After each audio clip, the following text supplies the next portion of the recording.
Week 6. For this week's lesson, I would like to cover the following topics: finding angle measures of a triangle given angles with variables, solving a value mixture problem using a linear equation, and solving a distance rate time problem using a linear equation.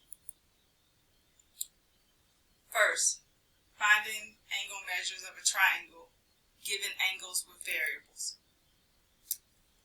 In this example, it tells us that in the triangle below, suppose that the measure of angle H is equal to x plus 9 degrees, the measure of angle I is equal to 3x plus 6 degrees, and the measure of angle J is equal to 7x degrees. We are to find the degree measure of each angle in the triangle.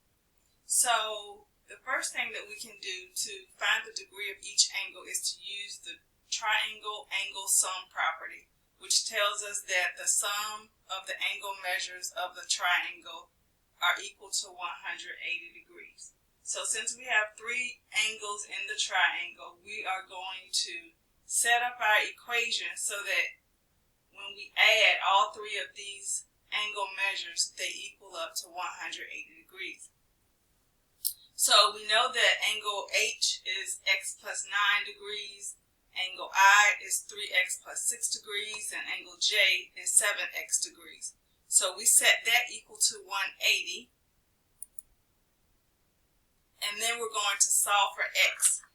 So we need to combine our like terms. X plus 3x plus 7x will give us 11x. 9 plus 6 will give us 15, and it's equal to 180. Now we subtract 15 from both sides. 11x is equal to 165. Now we divide both sides by 11 so that we can get x by itself, and x is equal to 15. So now that we know that our x is equal to 15, we can plug that into each of the expressions that we have for each angle to find out the angle measure.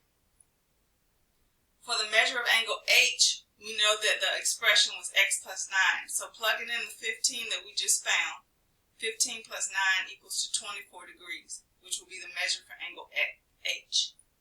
Then the measure of angle I, the expression is 3x plus 6. Remember, x is equal to 15, so we plug that in. 3 times 15 plus 6 will give us 51 degrees. And then for the angle measure J, the expression was 7x, so 7 times 15 will give us 105 degrees. Next, solving a value mixture problem using a linear equation. So our problem says that Amanda's coffee shop makes a blend that is a mixture of two types of coffee. Type A coffee costs Amanda $5.50 per pound, and type B coffee costs $4.35 per pound.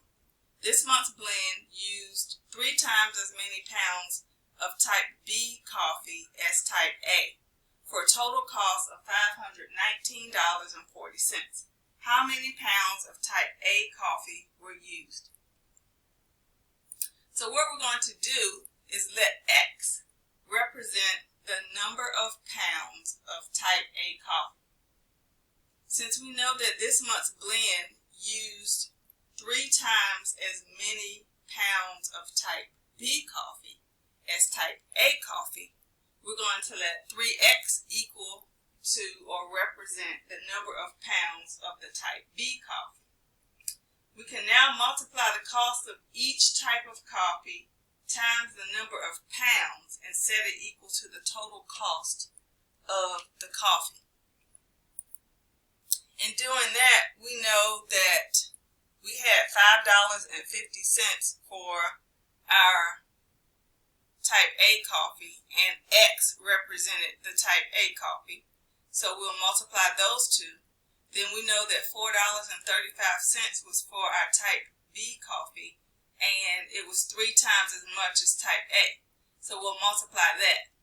So we can actually multiply 4.35 times 3 to give us 13.05x. Combining like terms here, we'll get 18.55x. To get the x by itself, we divide both sides by 18.55. Doing that, the x will be left by itself. X is equal to 28, which is going to be the number of pounds of type A coffee.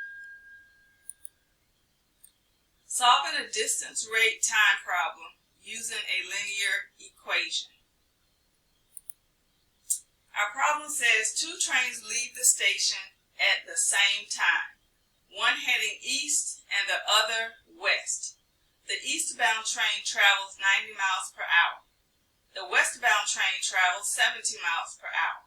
How long will it take for the two trains to be 448 miles apart?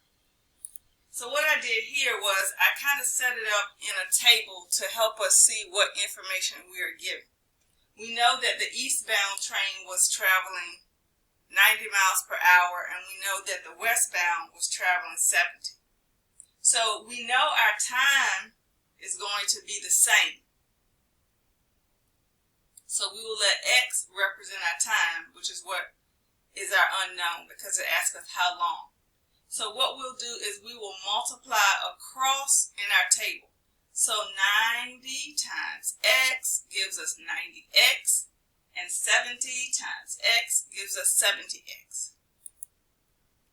Now we can set that up in an equation. We know that our total miles was 448.